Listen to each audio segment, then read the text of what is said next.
if you have direct feeling connection. Guru Bhakti. Swamiji said it. Paramashiva is real, and Paramashiva is real. And based on that, your whole cognitive shift happens. Your existence shifts. And from that reality, you cognize, exist, act, manifest, gravitate, do everything. How many of you are understanding just this one powerful cognition? I should say, just this cognition, which can invoke so much of power in you. I request all of you to take a few minutes and post it. How many of you are clicking with this?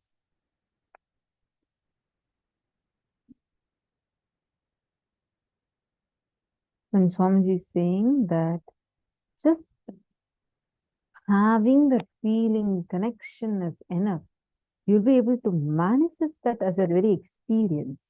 How many of you have had such a experience in your life, like where, okay, Swamiji just said this, and then it really, the moment you just listen to it, and from that feeling connection that, yes, Swamiji said it, so from that, I am operating now. And you see, really, you're showered with so much of blessing just from that one cognition. I request all of you to type it and post it.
How many of you have had experiences like this, where Swamiji has told it, and the moment you say, because Swamiji said, I know Paramashiva is real, and from that, you shifted your cognition.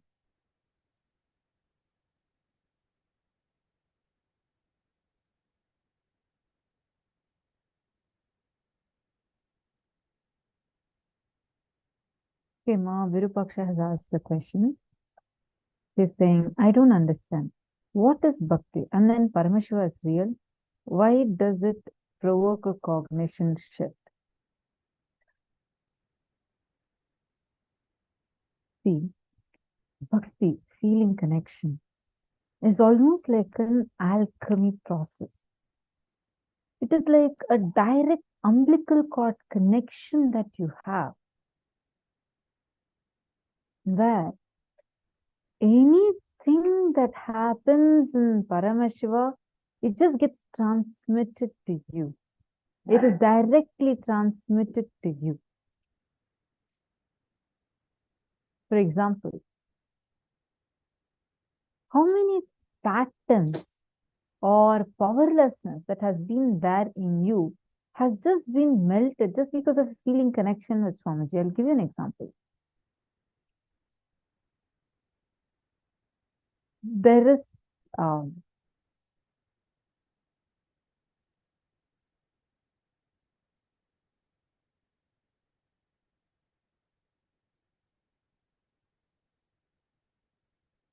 very nice, Ma Priyesha. I request all others also to please come on camera and sit down. Please come on camera.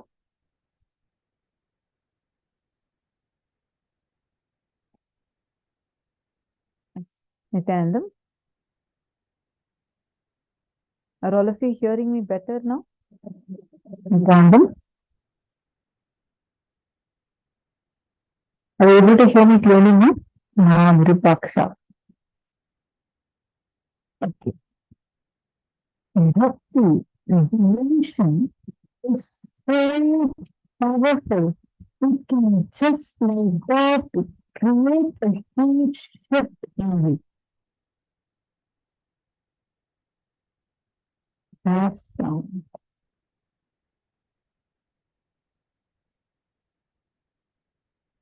Nityanandam.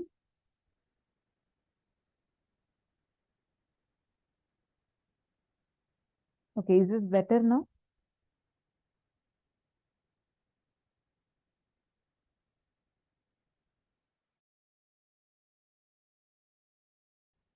Understand, devotion, bhakti is so powerful. Just by mere feeling connection, it can bring so much of transformation in you. There was a shepherd who was, tendering the cattle and making the cattle graze. And he had one thing,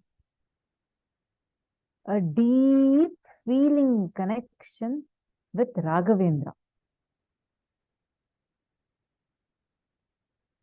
Raghavendra was a great, Sri Raghavendra Acharya was a great enlightened master. So this poor shepherd, he had a very strong connection, a feeling connection. And exactly on that particular day, he sees, he does not know who Raghavendra is. He does not know how he looks like, but he has this deep feeling connection alone with him. He has heard about his stories. He had heard about, how he is. And he had just this one feeling connection with him. So, this man is tending the cattle. Understand one thing. Whenever you are in need, always your guru will come to protect you. So this person was tending the cattle, and all of a sudden he sees a old man walking by. This person is so radiating, divine, and but he sees that that person is very thirsty. Immediately, this shepherd will take water and take some goat milk and rush to him, and he will feed him. And he'll offer that milk and water to him. And that person will just bless him, saying, you will be very knowledgeable. You will become a great, intelligent being. And he'll just give blessings and go. He doesn't understand. He's a normal shepherd who's tending to the cattle, and he doesn't have any literary knowledge. He doesn't have any kind of schooling. He's wondering, why is the sadhu blessing me like this and going? All right. And he continues to tend the cattle. Some time passes, and the Nawab, so that's when the Mughal invasion has started. So one of the Mughal Nawab is like not the king, but you can call it more like a chief minister kind of a person. So that guy is going near this shepherd, like he's riding on his horse along with his assistant. He's crossing that area. He was having a Sanskrit palm leaf with him, and he wanted that to be read. And these guys, these Mughals are really ruthless and very violent. So what he just sees a shepherd that is standing there, and he takes a sword and keeps it on his neck and says, I want this letter to be read right now. If you don't read it, I'll kill you. This person is shaken. He doesn't understand. He doesn't know. Like he says, I'm a person who's tending to the cattle. How come you're coming and asking me? He says, I don't know all that. You need to read it right now, or else you'll die. He was shocked. Just then he remembered that same form who just walked by and went and blessed him, saying he'll have knowledge. The moment he just remembered that form, he just connected to Raghavendra and opened that palm leaf. Suddenly he started reading. He just started reading. The person who was with the Nawab was shaken. He said, this fellow is a poor shepherd. Definitely he will not be able to read it correctly. So the Nawab takes that shepherd along with him and goes to his palace, and he calls another Pandit to come and verify if what he read was right. The Pandit was shaken, because whatever this poor fellow is sitting and reading, everything was right.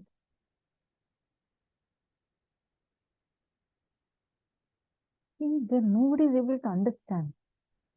This shepherd was filled with tears of gratitude. He said, now I know the one who came is none other than my Guru himself.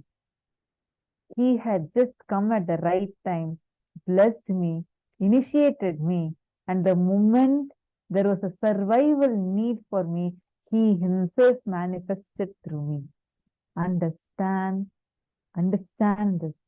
Whenever you are in need, when you have the deep feeling connection, he himself will manifest for you, change your entire reality, miraculously shower you with things that you never ever imagined can be yours.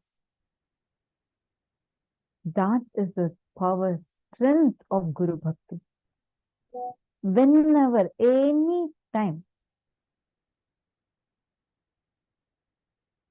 you feel you're struggling with something, stuck with something, you need an upgrade, understand, just your feeling, connection to Swamiji, your Guru Bhakti is powerful enough. It can cause tons of miracles to you, things that you can never even imagine. That level can be manifested. Understand? That is the strength, power of Guru Bhakti. Ma Rupaksha, you're understanding? When that poor shepherd, he was an illiterate. But because his feeling connection was so strong, he did not even know how Raghavendra looks like. But just that feeling connection with him, it was so powerful, so strong in him. A letter also, he didn't even know single letter of the alphabet. He mastered such complicated scripture in matter of seconds. That level cognition shift is possible. Same way, Padmapada,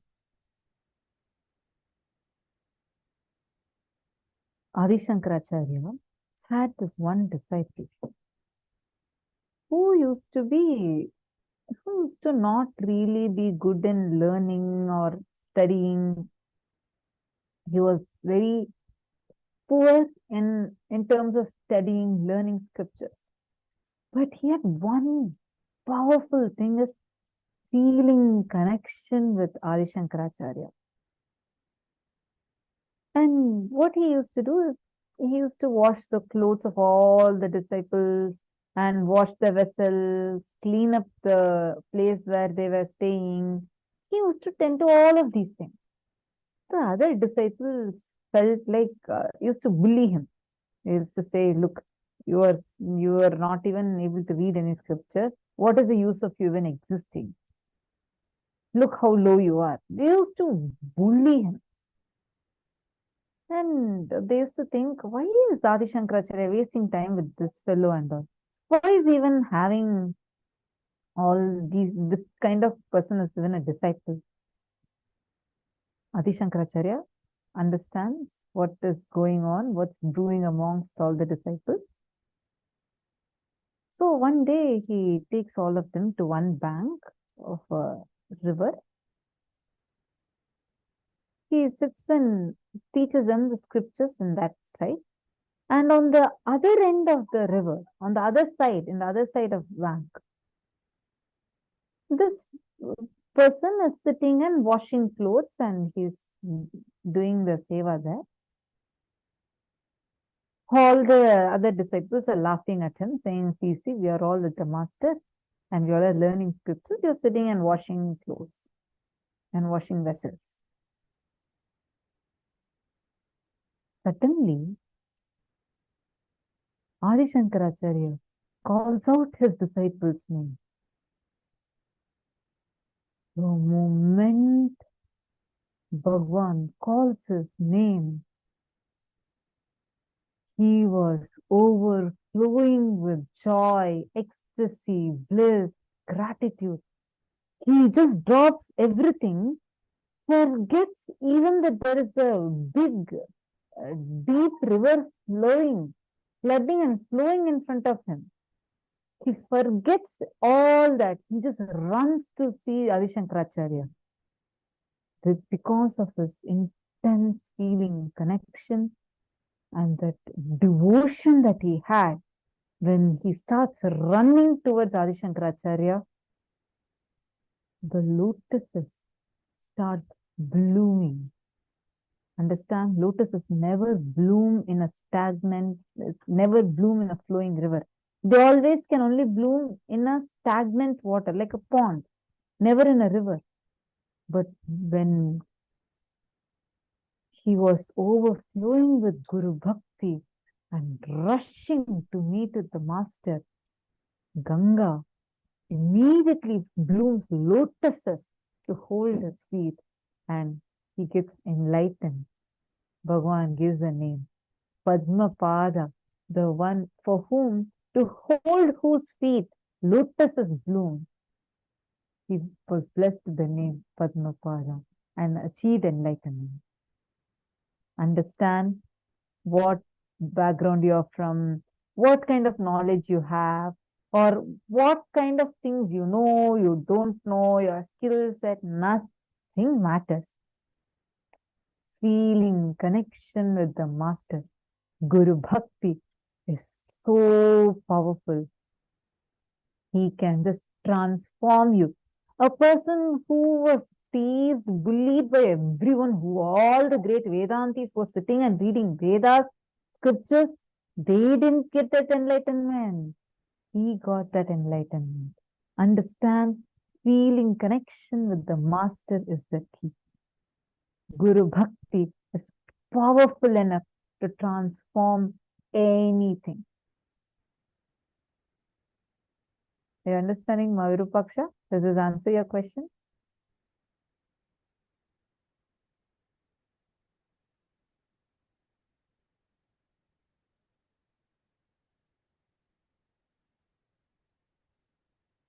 I request all of you, take a few minutes, and I request every one of you to contemplate on this one thing and post what exactly you have understood. Just contemplate on this one thing. Guru Bhakti. What did you understand? And just look even in your life. How many times, whenever you use Guru Bhakti as your power, how you just manifested some really amazing miracles in your life. Take a few minutes and post it, share it with us.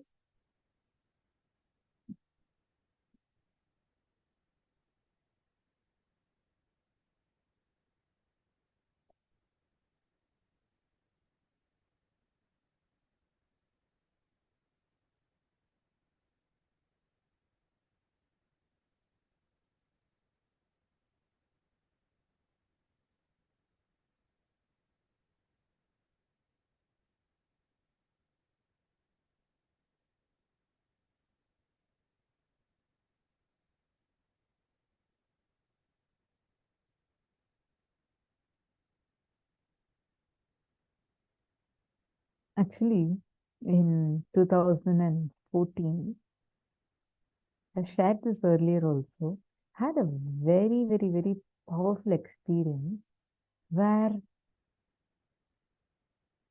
just connecting with Swamiji and taking the decision because Swamiji has told this will happen.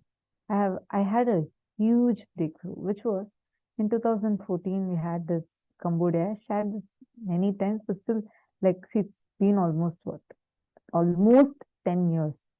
Till now, I feel like that's happening to me right now. It's so powerful.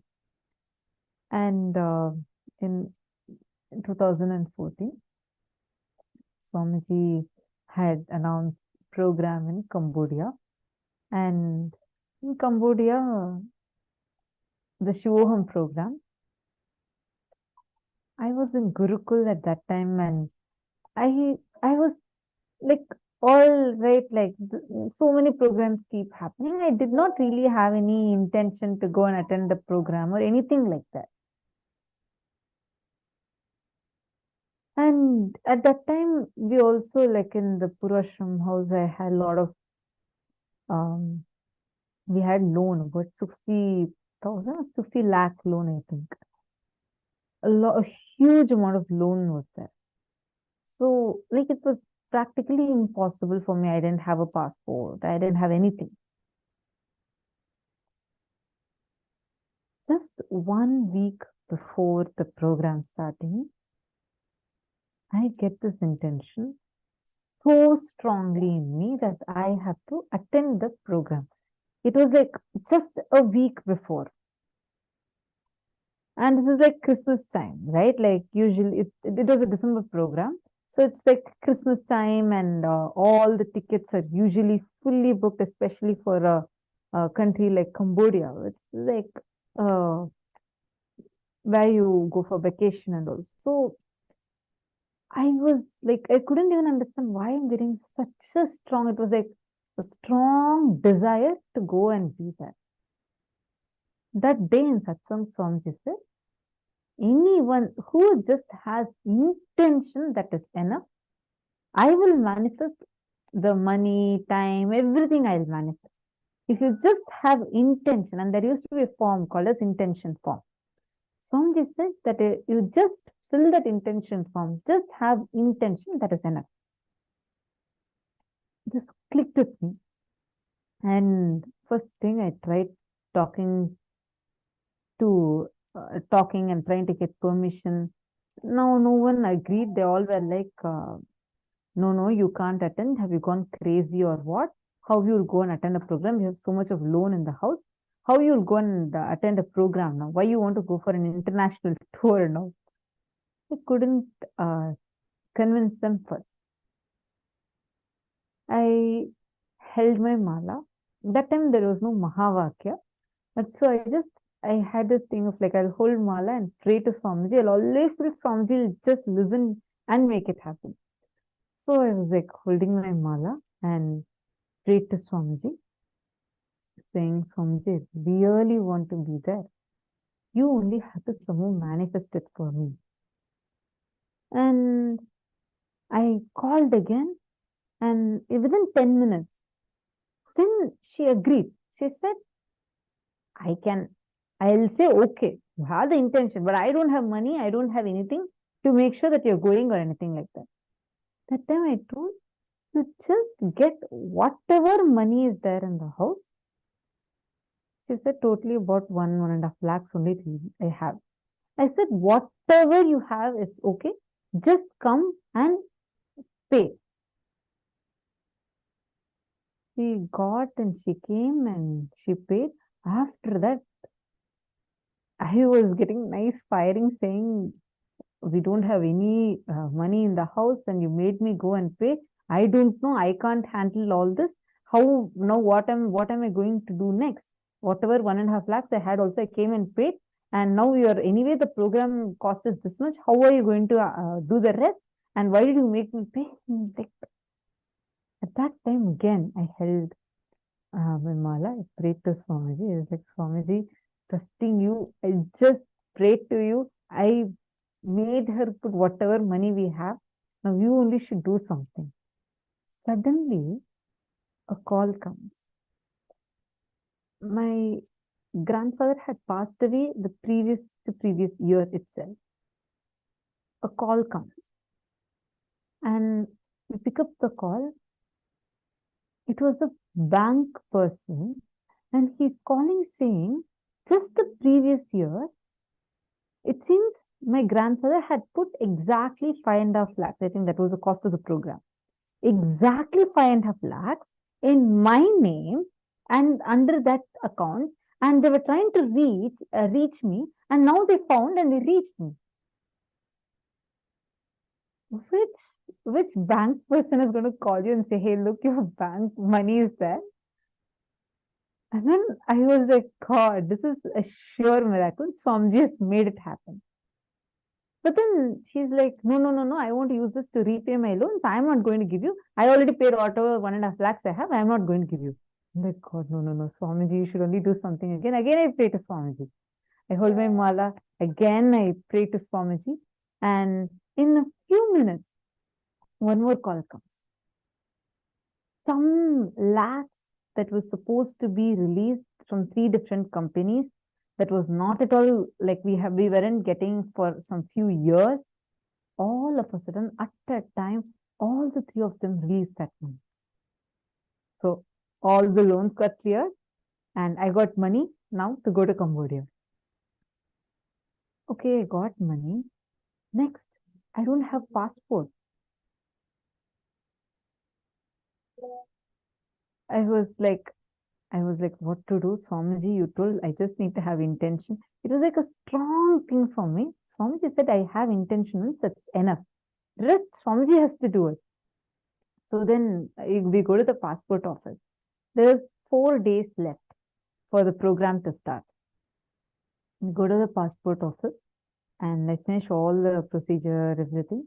And in India, if you had to go and get at that time, it used to take at least a month. So they said, it will take minimum a month to process your passport. You can't get it anytime sooner. I was like, no, I need it. I was trying to ask them, should I pay some extra money? Will I get it? They started saying, no. It is 1 month. 1 month is the procedure. You can't change the procedure. Maximum, the earliest possible, even if you do Tatkal, etc., you can't get it faster than 2 weeks time. 1 to 2 weeks, easily it will take. I felt like, God, after so much, after getting the money, everything, and I'm like about to go, now what to do? Passport is not going to come. I was feeling very, very sad. I went back to the house and I was praying to Swamiji. This all happened around 6:30 in the evening. Next morning, 7 o'clock, the doorbell rings. I go and check. There's a courier person. They held an envelope to me. I open and see passport. What was supposed to take 1 month, I got it in less than a day. I couldn't believe it. I had the passport in my hand. I was literally crying. Then now the next thing, money came, passport came, ticket. All the tickets were full. Everywhere we couldn't get tickets. 2 days got spent, wasted in that. No way was working out. Tomorrow program is starting. I'm still staying in Bangalore. Tomorrow it is starting in Cambodia. This was my situation. Again, my 911 is Swamiji. Go hold the mala, pray to Swamiji. Swamiji, you said only I need to have intention. Please somehow make it happen. I need the ticket. Then I asked the person who was booking the ticket, I asked, tell me exactly which airlines you're looking at. I think it was Singapore Airlines or something. So he told me that it's Singapore Airlines.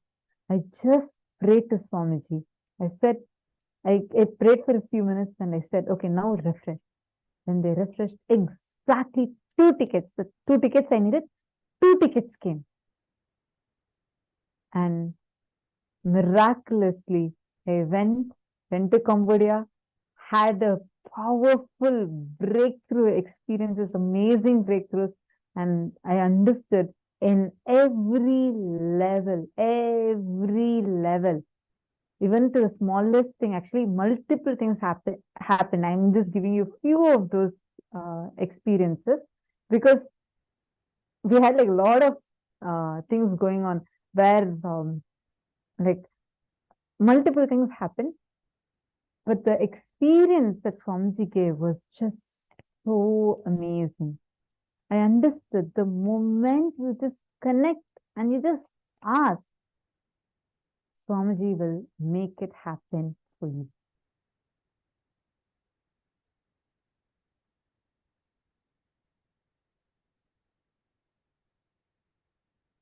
To understand, feeling connection is so powerful.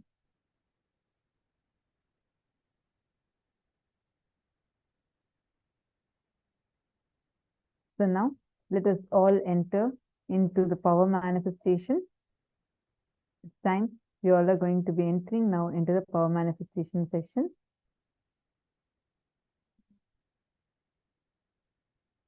See, understand.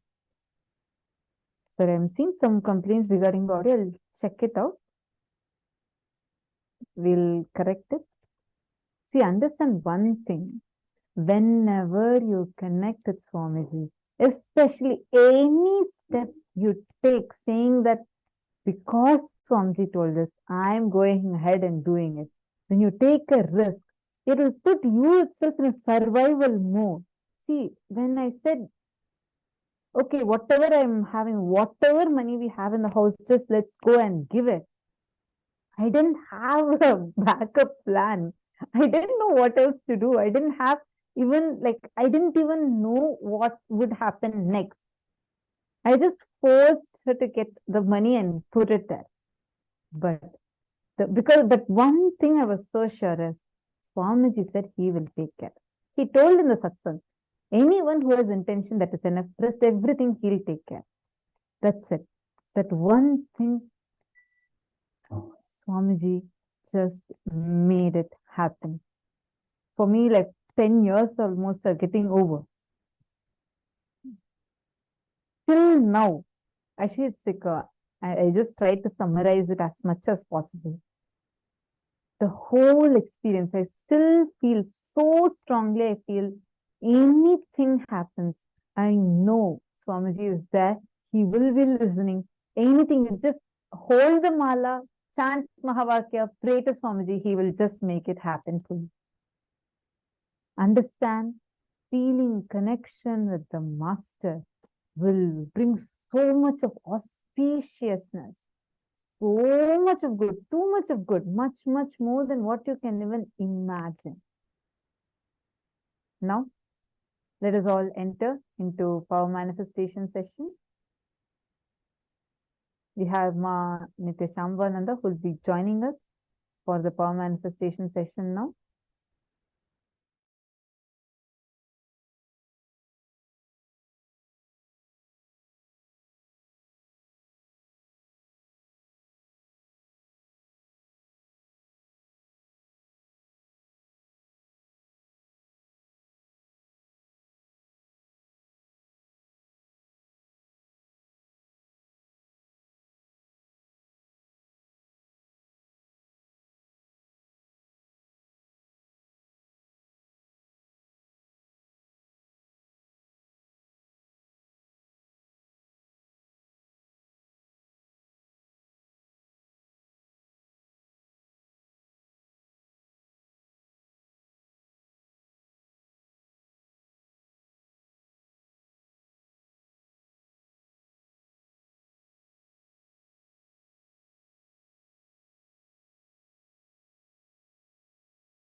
Let's now enter into the power manifestation session. After that beautiful internalization and experience shared, we'll be continuing the power of Dura Shruti, being able to listen to things at a distance. So in this round, I request all the participants to partner up. You can pair up with someone and they will be playing an audio for you. If you're partnering up in the Zoom, you will be playing an audio for them at the same time. And whatever you're able to hear through the power of Dura Shruti, you'll be sharing with your partner. Are we ready? Let's enter into this power manifestation. Let's take a few minutes and make partners with whom you'll be manifesting. Just connecting to Swamiji in that space of bhakti. Knowing that he is there and he'll be the one who will manifest it for you. Drop any idea of a separate identity and let him manifest.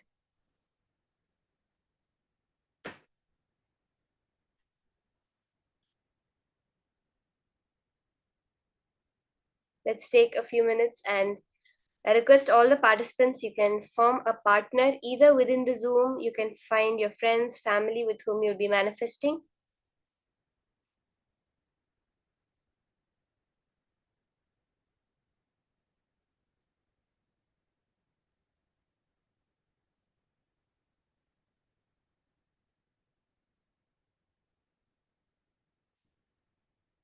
Okay, now that you've formed your partners, request your partner to play a certain music. You're going to be listening. It can be a music, it can be a sound, it can be something that they're just tapping against something. any kind of audio. Now, through your third eye, you're going to be scanning and seeing exactly what it is that your partner is playing for you.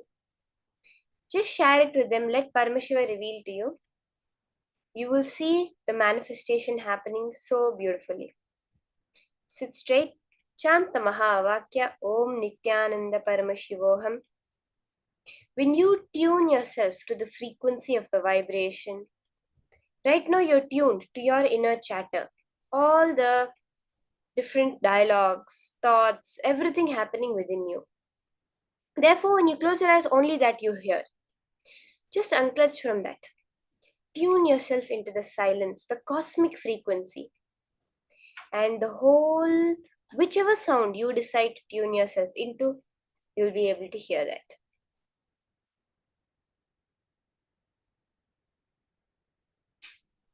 Let's start the power manifestation. Chant the Mahavakya.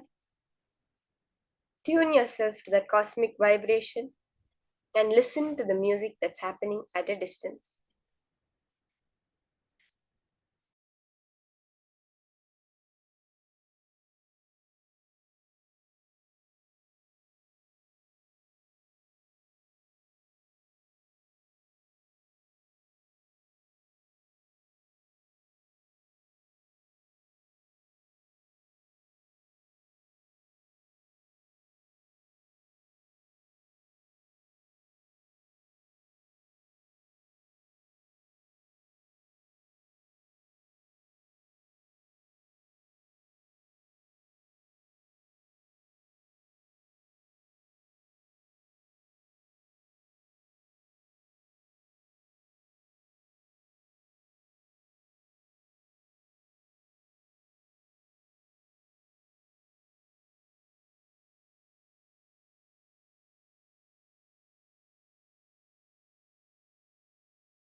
And Suprabhatam, wake up call, wake up song for Paramashiva.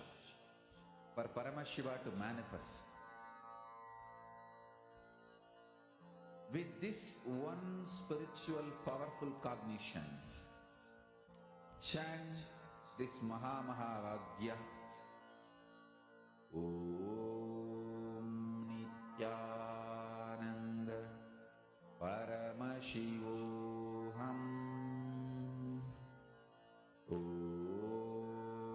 Nithyananda. Please connect to your partner. Listen to whatever audio they are playing. Sit straight and just connect to Swamiji, unclench, and let him flow through you. Paramashivoham. Om Nithyananda Paramashivoham. Om Nithyananda Paramashivoham. Om Nithyananda Paramashivoham.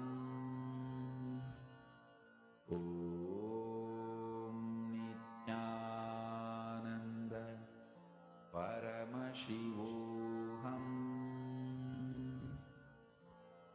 Om Nithyananda Paramashivoham. Om